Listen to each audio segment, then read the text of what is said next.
Hey up viewers and viewers, my name is General Red Strategist and welcome back to another round of Reddit reactions with me and Phil. How you doing over there, Phil? I'm okay, you're right. Yeah, I'm good as well. Been a Nice. relaxing day so far. And Good, yeah, that's what, yeah, I mean, it's a Sunday, so indeed. always a nice day to just chill out and relax, isn't it, Yeah, really, it at is the end indeed. of the day. Yeah. Okay. So, we're on a subreddit that Thrill, I know Thrill? Thrill. Phil, I beg your pardon. I accidentally added an R into your name, it seems. Yes, that was a bit odd. That Phil suggested, I should say, r/damn that's interesting. So it's all about basically really interesting things that is a bit more interesting than the mildly interesting one. So it's a bit of, oh wow, that's quite something, that. Indeed, yes. Okay. So we'll start actually with this top one here, which looks quite interesting already. Not the beautiful Florida view anyone imagined, courtesy of Hurricane Ian. Oh yes, of course. Florida recently has had Hurricane Ian hit it. Yeah. It's pretty scary though how deep that is. I know. That Look water. at Yeah. that is crazy how actually deep that is what's showing here. Yeah. And that just goes to show you what hurricanes can actually do. Yeah. And I think Florida is isn't it a state that does get a lot of hurricanes? Oh yeah. I mean, it's right on the Atlantic Ocean, so it gets a lot of them coming in off the sea. But yeah, I mean, that just goes to show how scary nature can be. I wonder if there's a subreddit for like, damn nature, you scary, or something like that. There is, I believe there is, and there's also nature is fucking lit. Yeah. As well. Maybe they're ones to look at in the future. Absolutely. But it's a good job where we are. We don't really get hit by hurricanes, so that's good. But the water level there is insane. Yeah. And looking at the floor there, does the floor look a bit wet? Yeah, unless that's something on the tile design, but no, it looks more like water or something. Maybe it's gone inside, maybe it's leaked. Maybe it's leaked through. Indeed. Because you don't want that glass to break now. And it's especially look at it's dirty. Floodwater's actually very dirty as well. That's going to be a hell of a job cleaning that up when the floodwater recedes. Yeah, I don't envy whoever's going to be doing that. Absolutely. Yeah. Right. Okie dokie. On to the next one. That's an ad. Which is the rally driver's disposable helmet screens. Oh, screens. Ah. Oh, okay. Oh, it's like a video, I see. So he's got loads of like screens over it, disposable ones. Huh. Oh right, okay. So because he's looks like he's going through dirt, so he's just indeed. So he's it's just like ripping them off. So I see, yeah, because there's no windscreen on this rally car that he's driving, so obviously there's like dust and dirt just coming through, splattering on his visor. So it sticks to the actual helmet screen. How many's he got? A lot, by the looks of it. Yeah. God, how many must he go through then, depending on how big the track is that he's driving along there? That's pretty crazy. Yeah.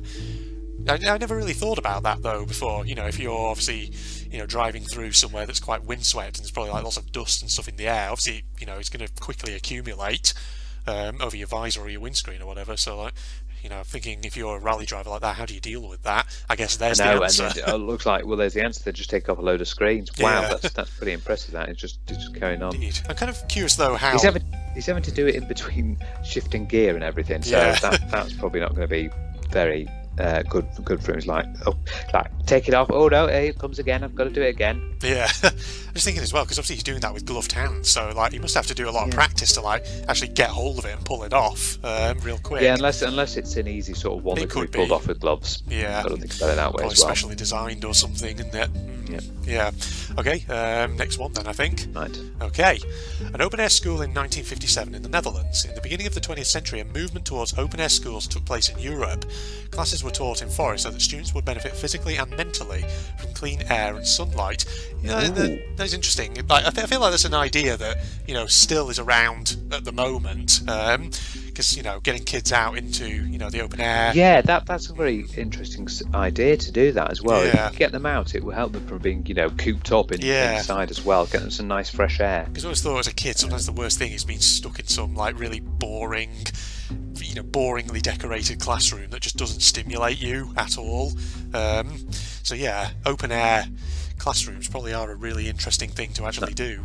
Good movement in the 1957 there. Yeah, we should do that. We should do that more often. We never really got a chance to do that. Probably which the is UK a bit of a shame. It's always rainy.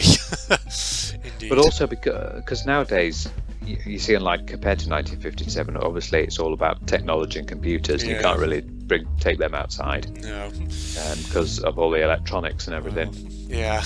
Well, and the wires and everything, and if they get damaged by, the ground can be quite wet. Yeah. Well, with the advent of wireless systems, maybe that'll become more and more of a possibility as we go into the near future. Who knows? But it's good to get a bit of the old vitamin D. Indeed, yes.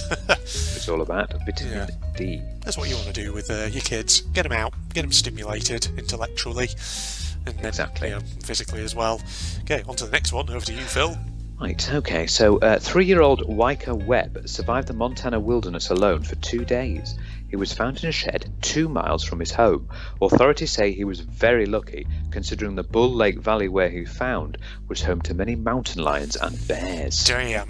You hear about these every so often, don't you? Kids who have gone lost out in, out in the middle of nowhere, and then they turn up several days later. It's like, God, how did you survive? Well, I mean, he has got the look of that 1,000-yard stare. Yeah, he has. Indeed, he's probably been a bit. It's probably been very scary for a kid of that age. I do believe sometimes, though, with these vicious predators, sometimes they leave young kids alone because they view them as weak, and they don't really want to attack anyone weaker than themselves, who they view as weaker than themselves. That's why a person like that is, or maybe they see them maybe as a little one and should be looked after and cared for. Yeah, it's funny that, because with wild animals, obviously you never know how they're going to sort of behave or react to certain things like this.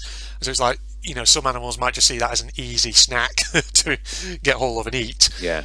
Whereas other animals, I don't know, you do hear, like you say, stories every so often of animals with more maternal instincts that see small things. And sometimes these kids who get lost actually get raised by the animals. Yeah, there's an interesting article about that in BBC History magazine a couple of months ago about feral children, ones who've either been raised by animals or have sort of kind of survived in close proximity to a pack of animals or something like that. Yeah, it's really strange how that sometimes happens, but indeed, it's a fascinating subject. Next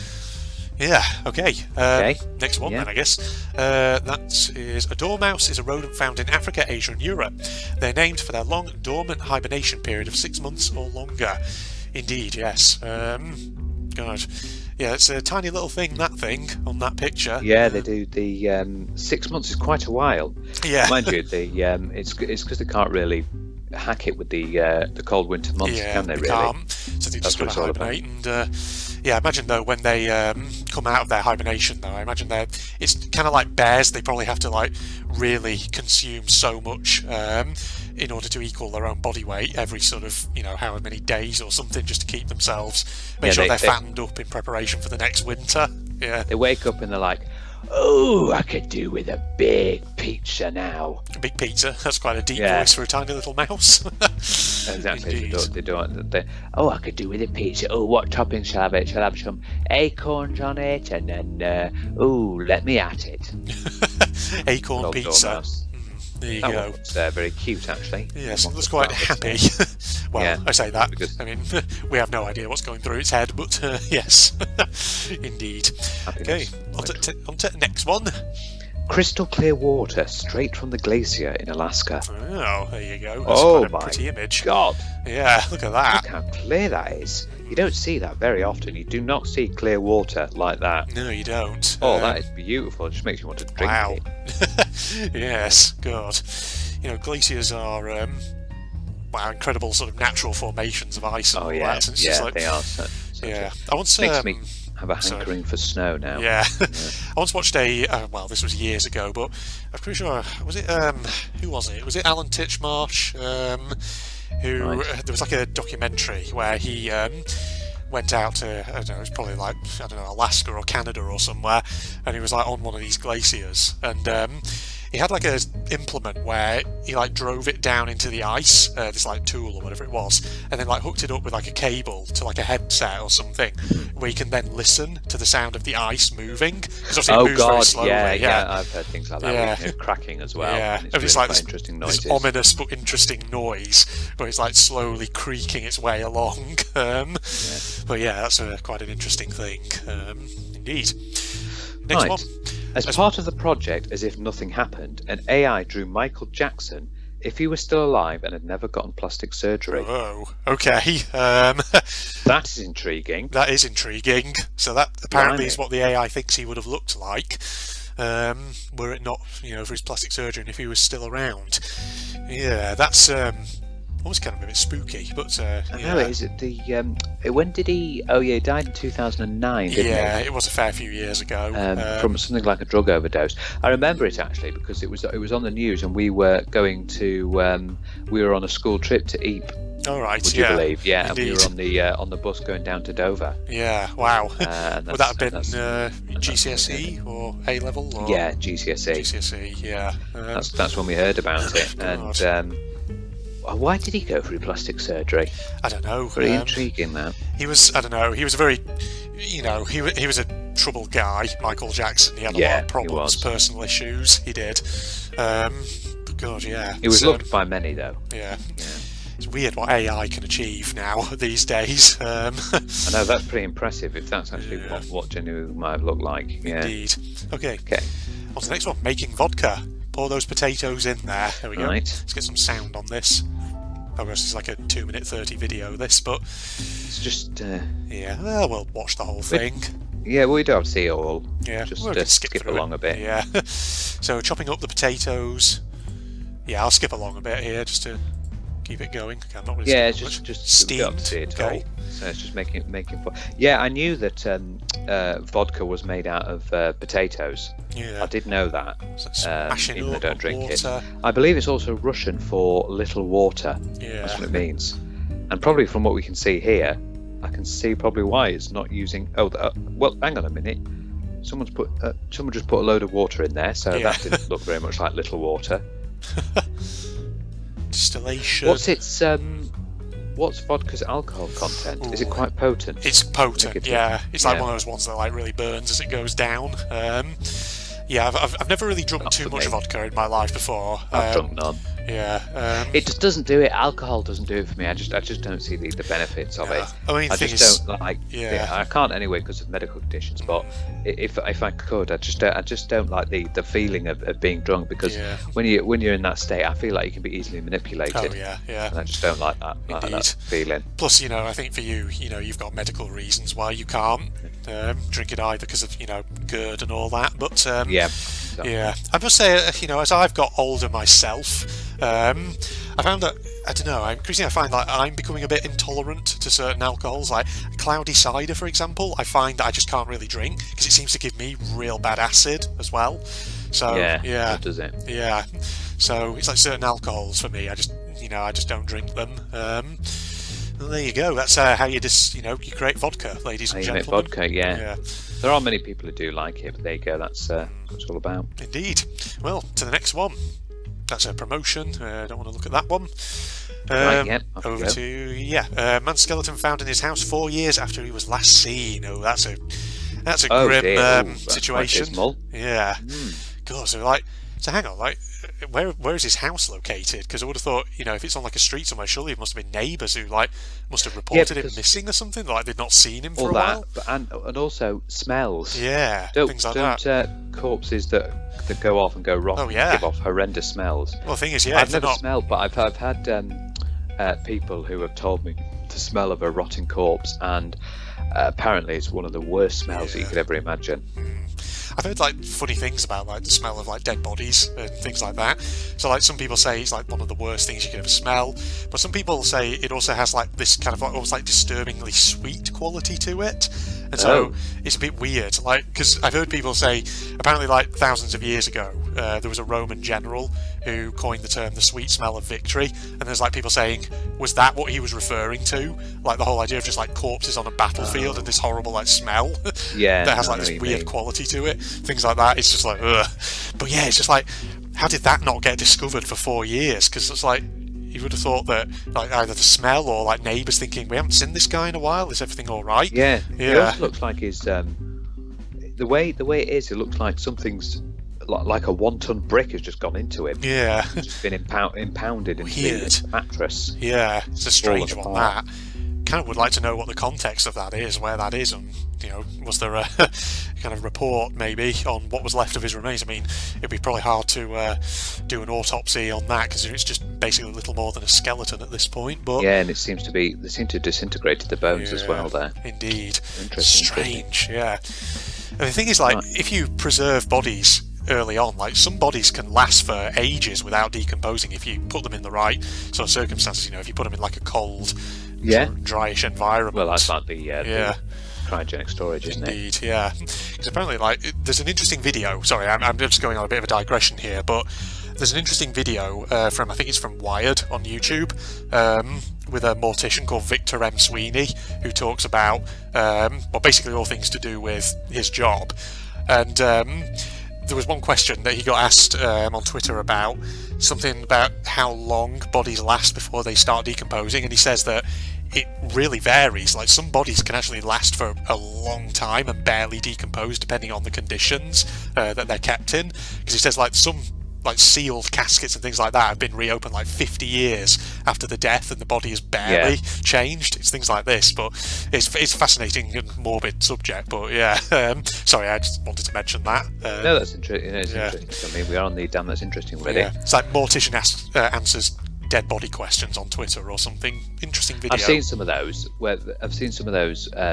ones where various different experts answer very different questions. All very interesting ones. There's all sorts of different ones. Indeed. I've seen various ones like that. Yeah. Okay, so the next one is one of the last people to live in an iron lung.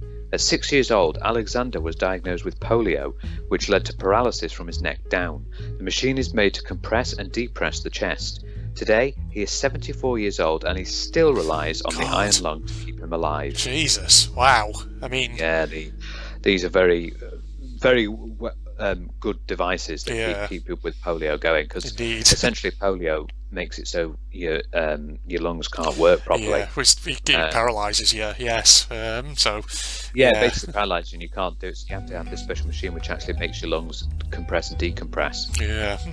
It's funny though, because I always look at like the iron lung and I think, God, it almost looks like a torture machine, but no, it's not. It's the complete opposite. It keeps you alive. Indeed. Keeps you alive. The other thing is, what does he do for entertainment? I know, because like if you're saying he has to like stay in that thing pretty much 24/7, then Jesus. Like, obviously, look at like the table in the foreground, because he's like got his head resting on a table, like someone's dinner's there. Assuming that might be his dinner. Someone like feeds him. Someone will have to feed him, won't you? Because he's got to have a whole body in the unit. Indeed. So I suppose you could still watch TV and things like that. But indeed. So God, yeah. I mean, wow. I mean, as long as he has a good quality of life, as long as people around him, he's got supportive friends and family, and nursing staff. Want, isn't it? Yeah. I'm sure they can help him get that quality of life. Indeed. God, that's a fascinating one. Indeed. Nice. Next one. Knife grinders in France circa 1902. They worked lying down to save their backs and had dogs sit on their legs for warmth. Goodness me. Okay, knife grinders. Wow. I love these old black and white photos of like captured moments in time of people at work and things like this. But So we're constantly having to stay like that in that position. Obviously, getting the knives nice and sharp, and they actually got cold. Yeah, so they had the dogs to sit there. Indeed. So like, I'm sort of curious. Why necessarily they need to be in that kind of position? Is it because like, if you were like sat up or something, like if you were hunched over in a certain posture over like a grindstone or something? Well, like it says there, they had to save their backs, I suppose. Maybe it involves them having to like be bent over all the time, and it makes it a lot better if they're just lying down. Yeah, probably. I imagine that's what it is. Curious. Yeah, interesting. Is that what doing, or I mean, for all we know, they could just be asleep. Could be, for all we know. Yeah. I'm sure there'll be an expert somewhere in the comments who can probably say. But yeah, wow. On to the next one then. Okay, so this is Michael Jackson using his deep voice during a performance in Le Copenhagen, okay, 1997. Whoa. Okay. Yeah. It's the second Michael Jackson one. That voice, though, is completely different to what you normally expect.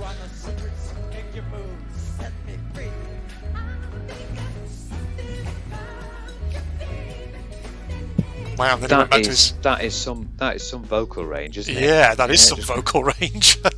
Wow. Because obviously he can go really high pitch, and that's all the thing. Wow, that's something, that, isn't it? Because I think I've only ever heard songs where Michael Jackson sings in that sort of higher pitch. Yeah, no, that's crazy. That was really weird. Yeah, I've never heard him sing with like a deeper voice before. That just goes to show you how talented he is. Yes, indeed.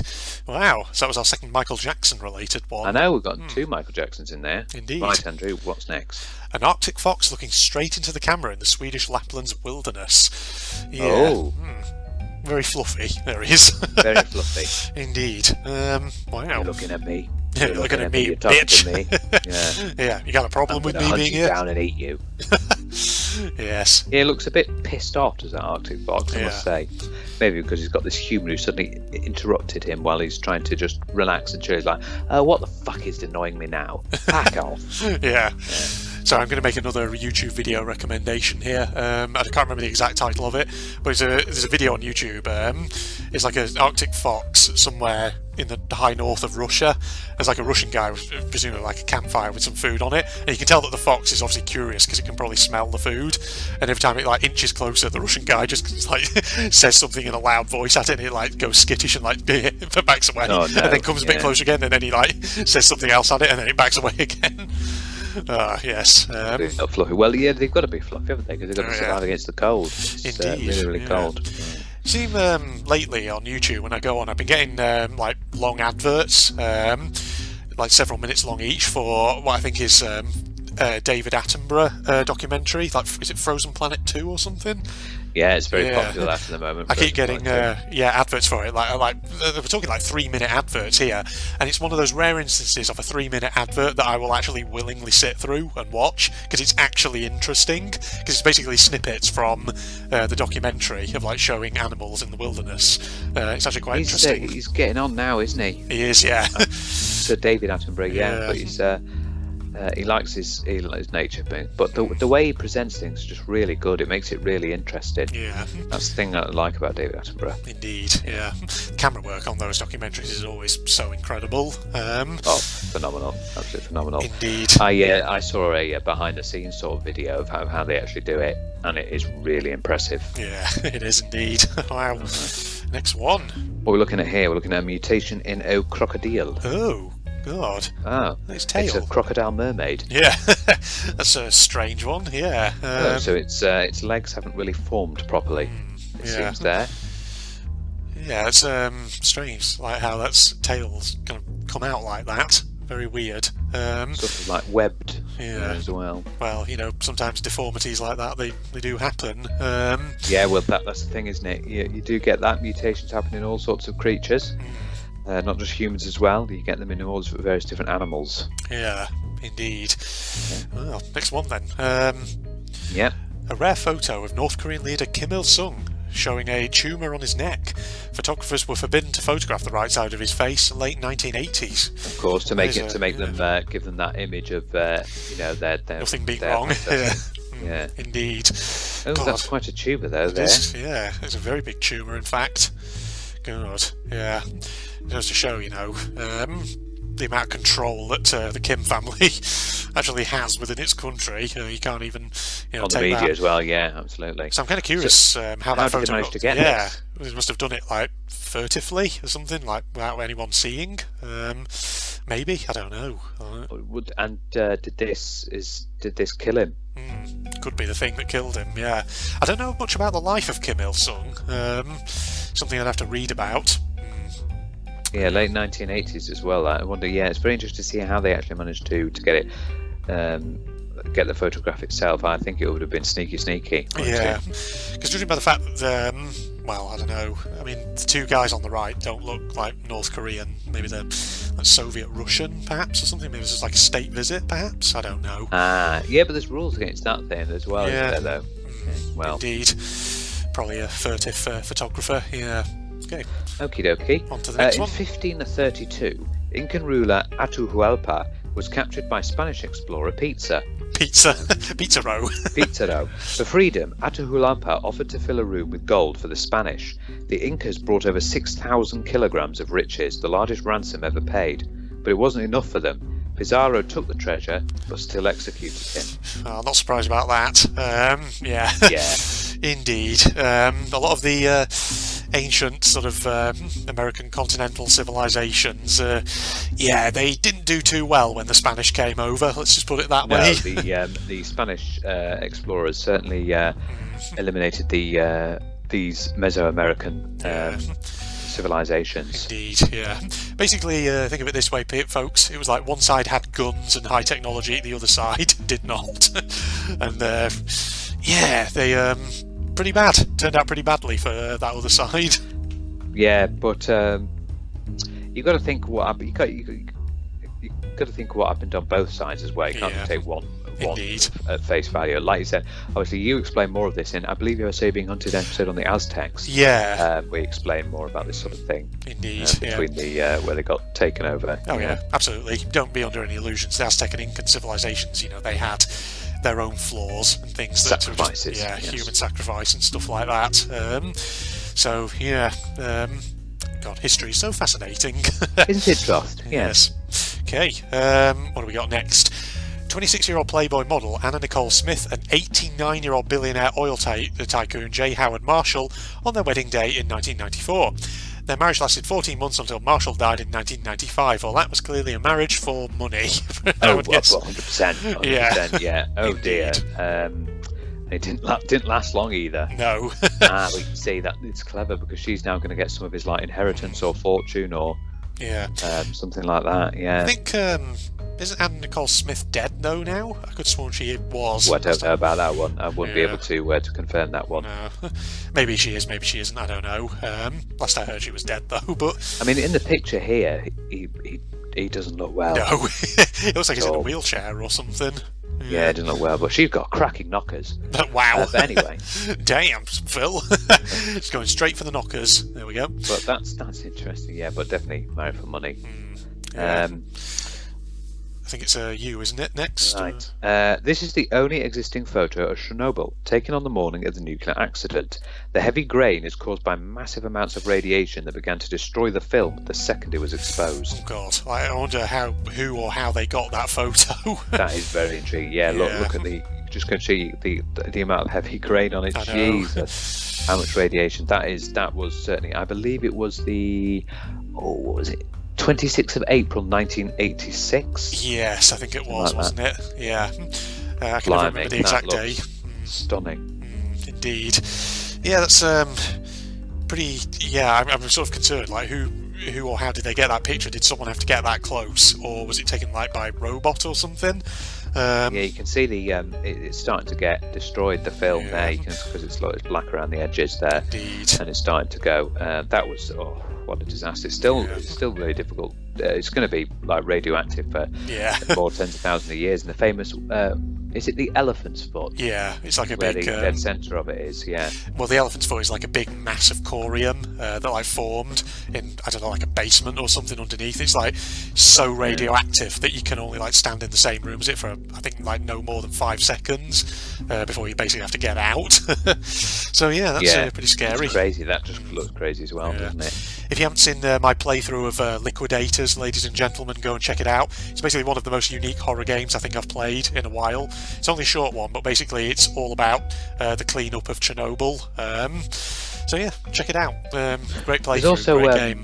The Chernobyl series, isn't it? The Stalker series, that's it. Yeah, Stalker, that series of games, yeah.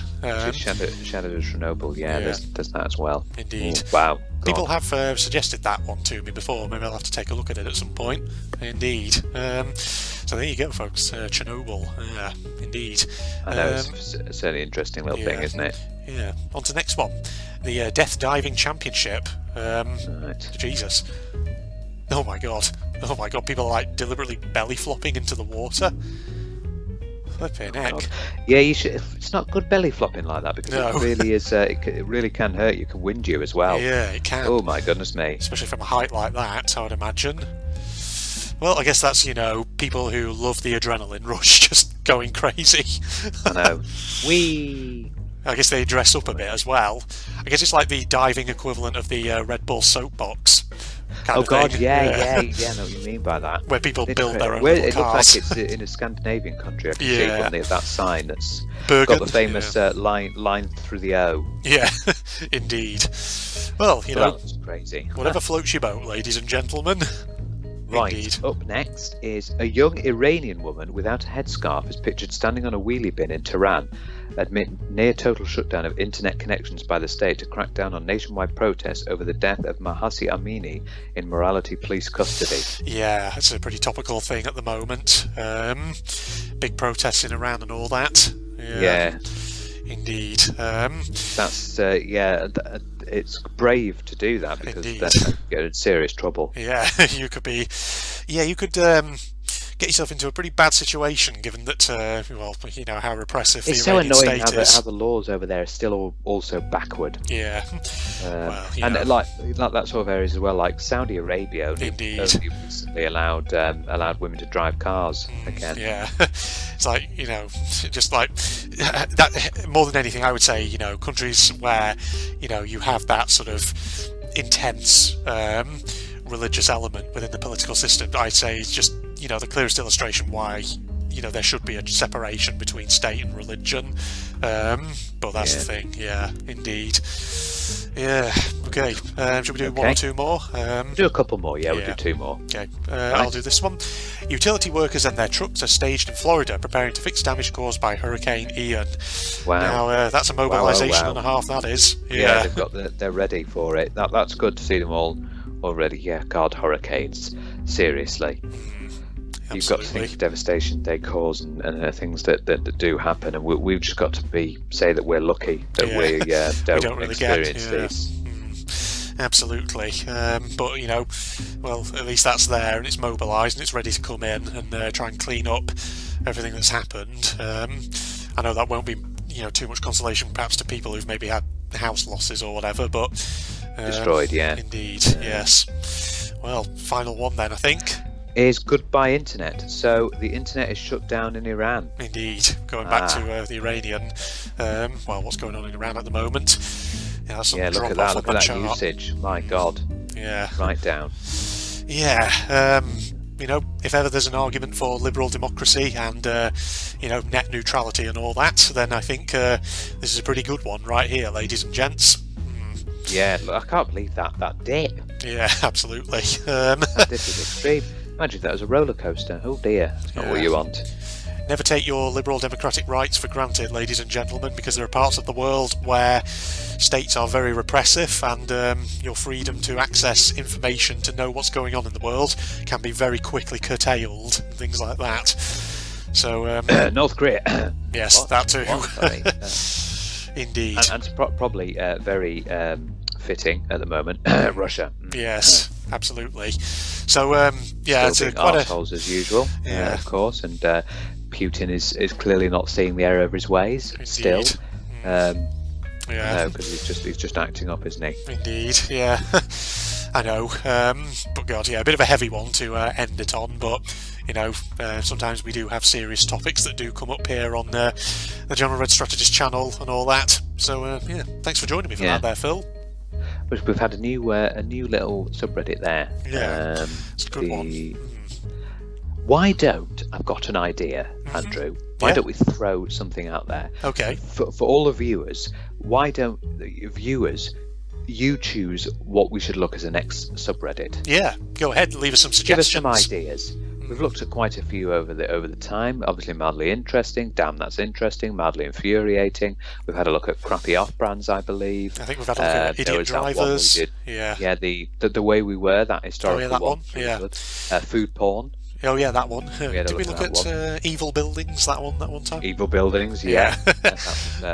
Yeah, interesting as well. But yes, viewers, you decide what we should go next. Yeah, do that, ladies and gentlemen. Feel free to leave us. Don't choose like r/porn. Yeah, don't choose. We aren't be able to look at that one. Indeed, yes. Something that's safe for YouTube, ladies and gents. That isn't going to get me frigging community guidelines struck or something. Yeah, well, there we go. So Facebook and Twitter links down below. Love the link to my propagandist channel for anyone interested. And if you enjoyed, a like is always appreciated. More than that, I'm signing off now. And Phil's signing off as well, I should say. We are signing off. Bye-bye. I love you all. Yes, goodbye, everybody. Well, that's lovely. Oh, is that a gun? Oh, God. The fact that there's a gun in this means there's enemies who we have to shoot. That's what I'm concerned about. Found an old Glock. Scroll up to equip it, click to shoot. Oh! What? Hello? Oh! Oh, I was not ready for that. Jesus Christ, I think I wasted a bullet there. Good lord. Are you fucking alien or something? Oh God, what is that? I took the gun right out of his pocket and the idiot didn't even flinch. If only I'd had the balls to do it before. It's too late for me now. Whoever's reading this, I pray you can make better use of it. Just don't bother aiming for the head. I've seen those freaks last well over a week without it. Lovely. Methinks I think we'll keep the gun out for a bit, because otherwise we're in fucking trouble, I do think.